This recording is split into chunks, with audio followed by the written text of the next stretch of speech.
The endless green envelopes the hills, spreading far and wide. The Yala National Park, Lunugambahera National Park, and Veeravilla Thissa Sanctuary surround these semi-arid zone lands on 3 sides. You may think of Berelihela as abandoned terrain, but it is not so. The forest contains hundreds of small swidens, that is, slash and burn cultivation farm plots. Berelihela is one of the fertile areas of Sri Lanka, most famous for providing grain crops in abundance. The mung bean crop, limited to the Maha season, that is the great season from September to March in the Berelihela Sweden farms, currently awaits harvesting. The people who earn their living here are traditional Sweden farmers. In 1991, Vijayananda joined the Berelihela mung bean cultivation. For many years, he has harvested from a rain-fed Sweden plot of no less than 2 acres during the Maha season. තාත්තම්ම තමයි ඉස්සෙල්ලා ඉඳලම මේව අපිට හුරු කරේ. මේ විදියට මේව කරන්න. අම්මලාට බැරි වුණාට පස්සේ ඉඳලා අවුරුදු 15 ඉඳලා මම පටන් ගත්තේ මේ ගොවිතැන කරා. එතන ඉඳලම මේ මුංගට වගාවෙන් පිට දෙයක් නැහැ. ඕක තමයි වගාව. හැමදාම ඔය ගොවිතැන කරනවා. මාස් කන්නේ වහගෙන එනකොටම අගෝස්තු කන්නේදී කරන්නේ බැද්ද සුද්ධ කරනවා.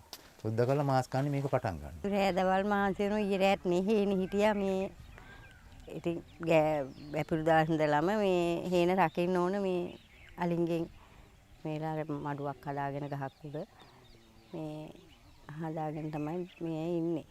නැතුණොත් තව වැට යනකොට තව එක්කෙනෙක් ඉඳලා යනවා. Since rice is modern Sri Lanka's staple food, the government focuses mainly on rice cultivation.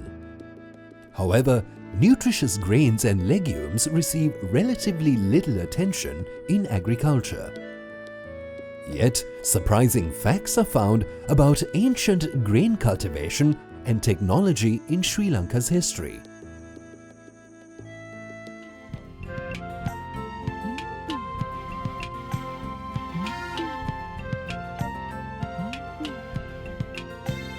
ලෝකයේ නවශිලා යුගයේ ඇතිවීමත් එක්ක තමයි ශාක සහ සත්ව ගෘහස්ථිතකරණයට ප්‍රමුඛතාවයක් ලැබෙන්නේ. ඒ අනුව ශාක ගෘහස්ථිත කිරීමේදී එක් වැදගත් අංගයක් තමයි ධාන්‍ය වර්ග මිනිසා විසින් වගා කිරීමට පෙළඹවීම. ඉතින් මේ අනුව ශ්‍රී ලංකාවේ ධාන්‍ය වගා කිරීම පිළිබඳව මූලික නැත්නම් පැරණිම සාධක විදිහට අපිට හොයාගන්න තියෙන දැනට හෝටන් තැන්න ප්‍රදේශයෙන් ලබාගත් ධාන්‍ය වර්ග මේවා අවුරුදු 17000ක් විතර පරණයි මේ කාලයට අයිති වෙන්නේ. මම හිතන්නේ යම් කිසි ප්‍රමාණයකට මිනිස්සු මහා පරිමාණයෙන් නෙවෙයි සුළු පරිමාණයෙන් මේ ධාන්‍ය වගා කිරීම කරලා තියෙනවා. දැන් වර්තමානයේ අපි කියන අපේ හේන් ගොවිතැනට බොහෝ විට සමානයි. Currently in Sri Lanka, among minor food crops, mung bean, finger millet, cowpea, millet, sesame and foxtail millet are farmed more. This is because these crops are adapted to arid and semi-arid climates. The required temperature is between 25 and 32 degrees Celsius. Also, the period from sowing to harvesting is relatively short. For example, mung beans are harvested in 55 to 60 days. Mung beans contain more than 24% in nutrients. In 2020, while 10,889 hectares of mung beans were cultivated, the yield was 13,497 metric tons. Also in 2020, Sri Lanka imported 10,750 metric tons of mung beans valued at 1,955 million rupees. In the districts of Hambantota, Ampara, Mathale, Kurunegala, Mena, Batiklo, Badulla, Vaunia, Ratnapura, Monaragala, Anuradhapura, Polonnaruwa, Puttalam and Jaffna, grain cultivation is done using the most suitable crops. The climate determines the crops grown. මාස් කන්නේට විතරයි මේ වැහි තියෙන්නේ. යාල් කන්නේට වැහි නෑ. යාල් කන්නේට මාර්තු මාසේ 15 වෙනි පස්සේ වැහි එනවා. ඒ හදිසි කන්න එකටයි එන්නේ. ඔය නියඟ කාලේ ඇවිල්ලා ඒ කාලෙට නෑ. හරි අර වැහි ආව තියෙනවා මේ මාස් කන්නේ වගේ මාස් කන්නේන් භාගයක වගේ වැහි එනවා යල් කාලෙට. ඒ යල් කාලෙට ආවට පස්සේ අපි කරන්නේ අනික තල ගහනවා හාලා. ඒකෙනුත් ඉතින් අපි ප්‍රයෝජනයක් ගන්නවා ලාභ ප්‍රයෝජනයක් ගන්නවා අනිවාර්යයෙන්. It is a unique situation for us to have domestically grain and pulse crops that are well suited to the climate, while the seeds needed for cultivation are purchased from the market. Some farmers produce the seeds themselves. In very harsh environmental conditions, they have been engaged in swidden cultivation for many years and have acquired suitable crop growing skills.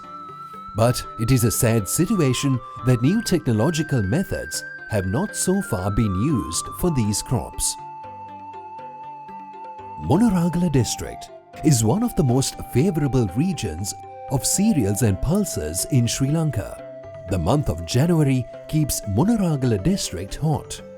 This is the time before the rains come to rush and harvest the finger millet of Monaragala. Balaharua is a village near Udavalava National Park in Monaragala district. The small licensed swidden plots scattered all over the area have now turned into fields of ripe finger millet. Reaping finger millet together with relatives is a wonderful, satisfying tradition in this area. Farmer Mahinda, who engages in traditional swidden cultivation, is busy harvesting the plot with his wife. ලොකු කැලේ කපන්නේ අපි සාමාන්‍ය පොඩි කැලේ සුද්ධ කරගෙන මේ ඉතින් අර සැප්තැම්බර් අගෝස්තු මාසෙ ඉඳලා වගේ සුද්ධ කරනවා පෑවුම් කාලේ ඊට පස්සේ සැප්තැම්බර් ඔක්තෝබර් මාසෙ තමයි වගා කරන්නේ. ඒ කියන්නේ පෑවුමට උදැල්ලෙන් කට්ටිය එක වපුරලා ඊට පස්සේ මාස 3කින් තමයි අස්වැන්න ගන්නේ. Cultivation of nutritious local grains is a great contribution to food security. Also, in the face of the current economic crisis in Sri Lanka, family-centered cultivation of small plots of land opens a sustainable agricultural path. මාස් කන්නේකට කුරක්කන් කපන්න බලාපොරොත්තු හරි ආසාවෙන් ඉන්න මේ වැඩි හිටිය අයම හරි කැමති කුරක්කන් කපලා ඉතින් මේක හොඳ ආහාරයක් නේ. While 4,570 hectares of finger millet was cultivated in 2020, the yield was 6,247 metric tons. In the same year, 884 metric tons of finger millet were imported, spending 341 million rupees. It's amazing to see how small and medium-scale farmers grow these crops. The produce is distributed throughout the surrounding society.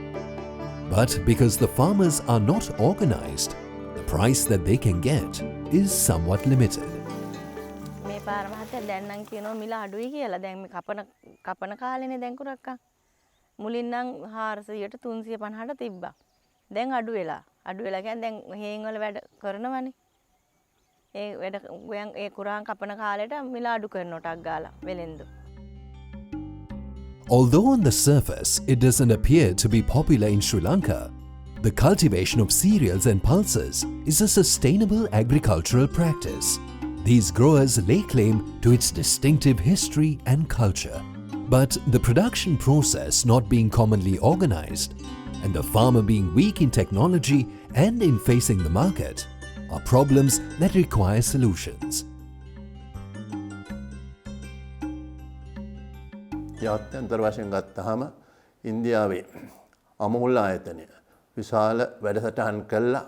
ඒ අය මේ තුලින් රටට ආර්ථික වශයෙන් විශාල ඉපයීම් ලබා ගන්නවා. දැනට ලංකාවේ ගොවි සංවිධාන 14000ක් විතර තියෙනවා. ගොවීන් දැනුවත් කරන අතර ගොවීන් ශක්තිමත් කිරීම සඳහා අපි ප්‍රායෝගික වැඩසටහන් කළ යුතුයි. දැන් ඉන්දියාවේ තියෙනවා Save the Grain campaign කියලා වැඩසටහනක්.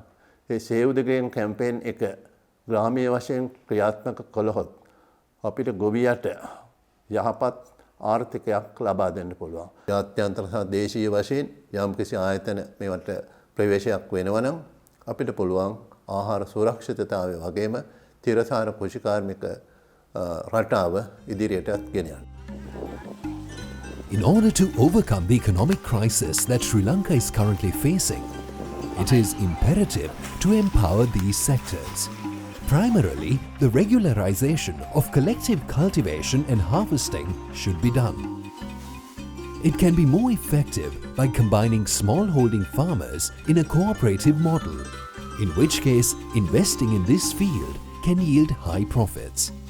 Because of insufficient annual domestic production, a large sum of dollars flows abroad for importing grain from countries like Australia, India, Thailand and Pakistan. As a reaction to that, it is not a difficult task to find cultivated land suitable for these nutritious products throughout the country. By the farmer having the right of production as well as the right of cultivated land, he is inevitably strengthened. Hence, the farmer can become an entrepreneur and be transformed into a value-added producer. If such medium and small farmers are united and guided to overcome market challenges, it will create a new hope for Sri Lanka's food security.